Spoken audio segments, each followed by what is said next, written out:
So denial about things that we need to improve on. So we're all a work in progress and we all need to improve in areas of our lives. In healthy relationships, the person is supposed to bring the best out of us in love. It is very unhealthy to think that you do not need to improve on anything. And I have met people like that. It seems like they feel like they don't need to improve on anything. And then if you look at Proverbs 27:17, as iron sharpens iron, so a man sharpens the countenance of his friend. And I was looking at that when I was writing this up, and I was thinking the countenance, and the countenance is the expression. And when you think about that, if the person is doing good inside, then it shows, isn't it?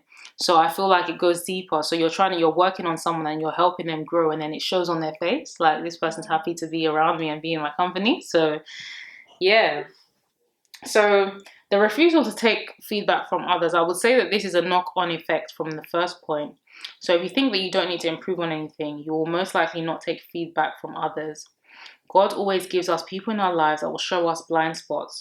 We have learned certain behavior that we have been doing for years, and it takes that one person, in some cases, to help us see that it's not great.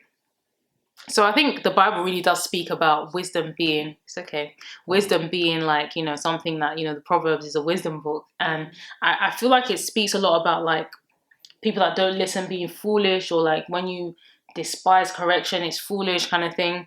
So Proverbs 15:32, those who disregard discipline despise themselves, but the one who heeds correction gains understanding. So wow. I feel like that's deep. Like you're actually despising yourself, but then I feel like the person that's doing that would feel like they're doing the right thing. They wouldn't see it as, oh, I despise myself. But one of those ones where it's a spiritual thing, that where the enemy can try to use that against you and make you look like that. And then the other point is that when you see it's always the other person's fault, I would say that this is quite toxic, because at some point you need to take responsibility for your own actions. Making someone feel like they're always at fault because of your denial is actually emotionally abusive. So yeah, I feel like that's sometimes how abuse can start, or even that can be part of maybe domestic violence if you think about it. And I was even thinking the other day, because I filmed a video. I don't think God wanted me to film it because the audio just messed up, and I think God was like, "This is not what I asked you to do." But maybe it's because of what I was saying. But just to take from that, just a little piece of what came to mind is that when you kind of look at someone that's abusive, you see certain traits that should be red flags for us as ladies when we're looking to get in relationships. And I sometimes find that the person can often be you just see this like insecurity in the person. Like I've just noticed with people I worked with, like certain men I work with, there's just this insecurity like that comes up, and also that because of that they're very argumentative and they think everything is something when it's not. You just say something and then they want to blow up, they want to get ready to argue, but because they see you're in a position of authority, they kind of like, okay, I'm somewhere, I'm not at home, so I can't. But you see the traits. You tend to see those traits, and it's like, why is this person always like behaving? They're always so quick to anger. They're always so. There's something there. So if someone is like, because someone told me in the past that even that they were in this relationship and then they were doing workshops and they stopped the workshops because the person said, "Oh, but what are you even doing?" They didn't really say much. They're just like, "What are you even doing? What is this? Like, what's that?" And they couldn't do it. It kind of disarmed them.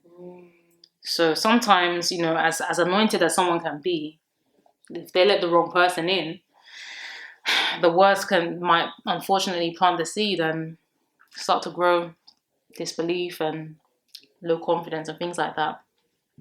So we spoke about looking at the speck in your brother or sister's eye, and it's just quite simple. Look at yourself first. And I think, yeah. So just going back to when I was saying about, so I was basically writing a summary, because these are like kind of prompts, and some of the stuff I naturally have said to you already. But going back to what I was saying, I've never met you before. I came to your workshop. Thank you. Okay. Yeah, can't assume that. So going back to the point that I said about, there was a point in my life where I was developing a pattern of just going from relationship to relationship. I think that's quite common, running and hiding. And I think with men as well, I've noticed, I think it's a bit more common when it comes to sex. Like sometimes they could be hurt and they can just go off and kind of like take it out on someone. And that's kind of why men can get this label like all men are bad and God forbid, but some men are bad, Some men need redemption. Hashtag men are trash. Yeah, that. Because it may seem as though, because as ladies, we talk about things, we talk together, but men, not. I don't think they come together and sit down. I don't really see it as like they do it the way that we do. Yeah. I'm sure men do that. Yeah.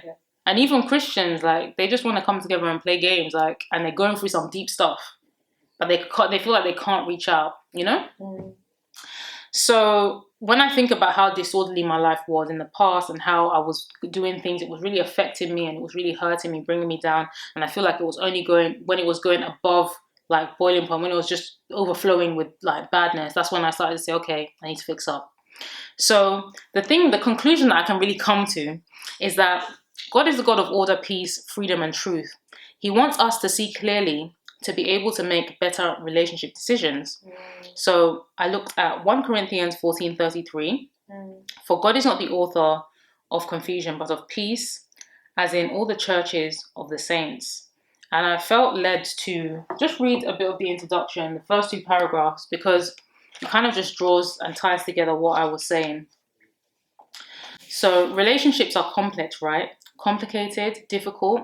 Actually, I truly believe that the right relationship will have challenges, but a godly relationship will nurture authentically. And when you're walking with God, you will know. You'll just know. It's a knowing that you will have. You'll know that, okay, this person, maybe they're more of a friend. Oh, this person, okay, I think this potentially I could end up with this person. Or this person, it fits into my happenings, it fits into my life, but there's something about this person that they're not quite ready. So we receive all these things. It's just about, are you coming to God because of a relationship? Is it because of that? Is that why you're coming to God? Because, like, you know how it is. There's lots of information out there online.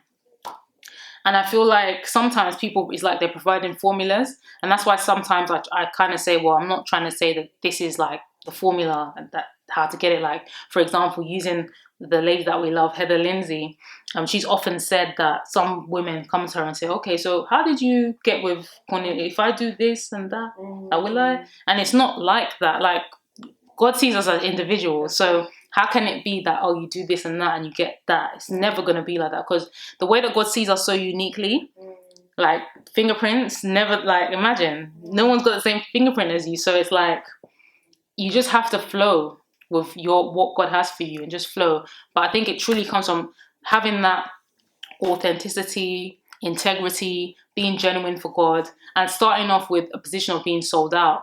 So all those years ago, like 6 years ago, when I decided that, okay, I'm going to do this thing, I'm going to live for God, regardless of how many years it takes me, I had a certain knowing that, okay, Rosemary, it's going to take you a few years because there's a lot of things that you need to, and I'm sure the Holy Spirit told me that.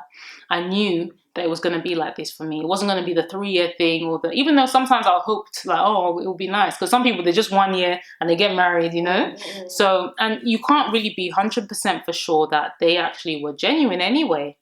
I mean, who's to say? I mean, we have discernment, but sometimes you never really know the lengths that people go to just to get the ring, just to get married. How would we really know? You can only truly, okay, yeah, you prophetic, but sometimes God doesn't say certain things to you. You just have to face your front and just know for yourself that, okay, this is my life. Like, I'm going to serve God. I'm going to get involved. And I actually remember I wrote about a time where I kind of had this little backsliding where I got with a guy that I knew during the 6 years that, okay, yes, we relate. I think it was around the same mark as well. Like, you get past a certain point and it's like, I didn't open my legs or anything like that, but, we had this. More than I could say. Well, it was still bad if you're like kissing and touching. It's still the same. It's even, I sometimes think it's like, it's kind of worse. It's like, you might as well. I can cut it out, but I'm just keeping it real. It's like, let's say for example, I understand you're doing like oral stuff. Yeah, might as well. Honestly, it's even worse because if you're going down, it's like a guy kind of sees you as yeah. So it's like you might as well have done that thing instead of that. At least you're both getting something from it, isn't it? Are you surprised? Anyway, I don't know. Men are visual, isn't it? It's true though. You know it. But you know it. But yeah, I don't know. I just think that we just need to get to a place of surrender. And you see a reflection of the body of Christ, and you see, like, you can see, so when you have that discernment, okay, this person, maybe they should have waited. yes, when you're in marriage, I feel like you should work it out. But some people have even said to me that, like, they've come to me and said, oh, my husband is emotionally cheating on me. And I was trying to find, okay, what did God say? Like, how did it, I was trying to get to the root of it. And she was like, God said that we should have waited. So I'm like, okay, well, now that you're married, I really would encourage you to work on things. Don't divorce. Don't be too quick. Because she was kind of saying like, oh, if it doesn't work out, man, I'm just going to get a divorce. And I was like, try and work on it, because I feel like this marriage is going to bless people in the future. Okay, you didn't listen, he's doing this, but pray, work on it. And then I gave her like this really powerful couple to follow on Instagram, because they're like, they talk about marriage a lot. And they speak about, like, you know, they say things like people are getting divorces, but we're praying through our marriage, we're working on things, we're enjoying each other. And so many encouraging things that I can't give her. So I said, look, follow this ministry. And, you know, and then now she's kind of saying good things. So sometimes, you know, there's mercy, there's grace, but let's just do it right. So we thank God because he's spoken through me today.